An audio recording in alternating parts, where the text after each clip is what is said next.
After the October 7th massacre in Israel, Biden stepped up in a big way. And apparently he has spent the last several weeks going in the opposite direction, especially when he's with an Arab leader. He is no friend of Israel if you listen to him a couple days ago.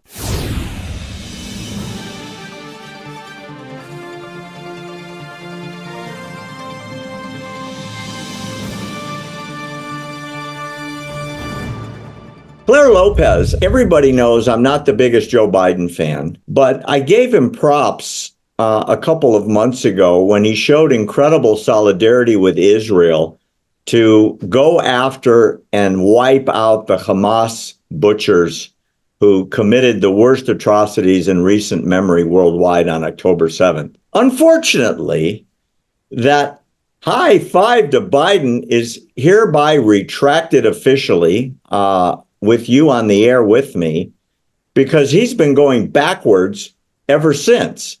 And the display of solidarity with a thug ruler by the name of King Hussein from Jordan the other day at the White House was so hypocritical.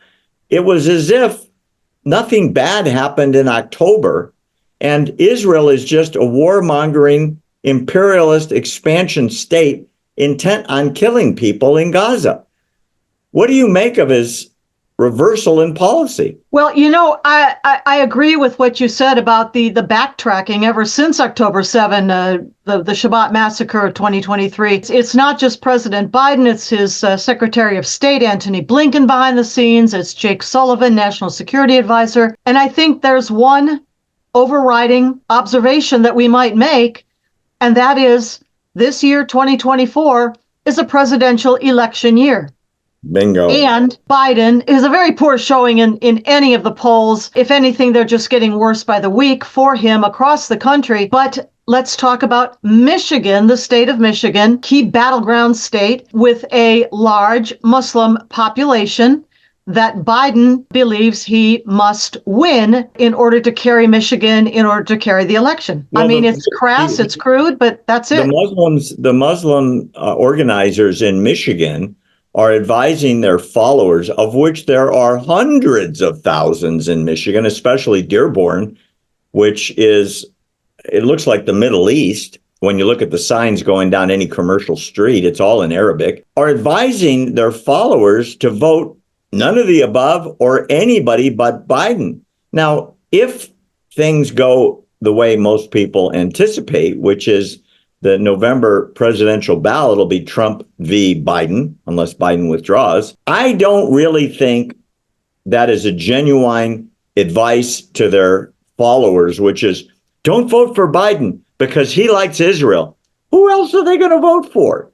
That's BS. And if Biden falls for that, it shows you he's politically inclined with absolutely no internal, what I would call morality in regards to what happened in the Middle East.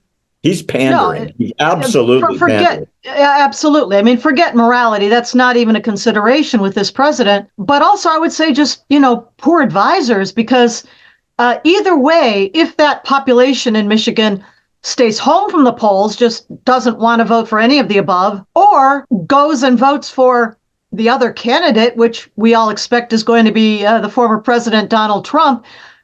Trump is extremely pro-Israel, and we saw that during the 4 years of his previous tenure.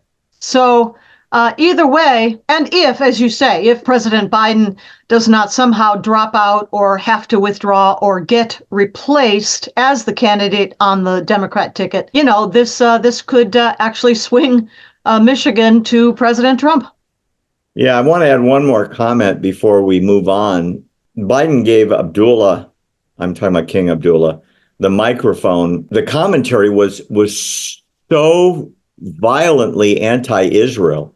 The king said that the Jews have been living there as settlers for 7 decades. What he means is the state of Israel is illegitimate and needs to be removed. I don't even know if Biden understood. I watched the video and he was looking at his feet most of the time and shuffling around like, I swear he didn't know where he was, Claire. And Yeah. and I'm fairly certain he didn't understand what the king was saying. But the truth is, there is a peace treaty between Jordan and Israel, and part of that treaty has as its basis a mutual recognition of the other country's right to exist. It was completely abrogated by all kinds of blood libel that was talked about by the king. And I couldn't tell, maybe you could, whether Biden agreed, disagreed, or even understood what was being said. Yeah, I also watched that interview, and I suspect that President Biden doesn't really know or maybe remember the history even of how Jordan came to be, which is in the wake of World War II, came into being in 1946 when the British mandate, which had been set aside post-World War I, for the establishment of a Jewish state, the British instead sliced off something like 70+% of that 78%. mandate and gave it to 78%. the Hashemite Saudi Arabs who had been kicked out of Mecca by then Ibn Saud, consolidating his power on the peninsula. And the British felt sorry for the Hashemites because they'd fought with them against the Ottoman Turks in World War I. I don't think President Biden knows any of this.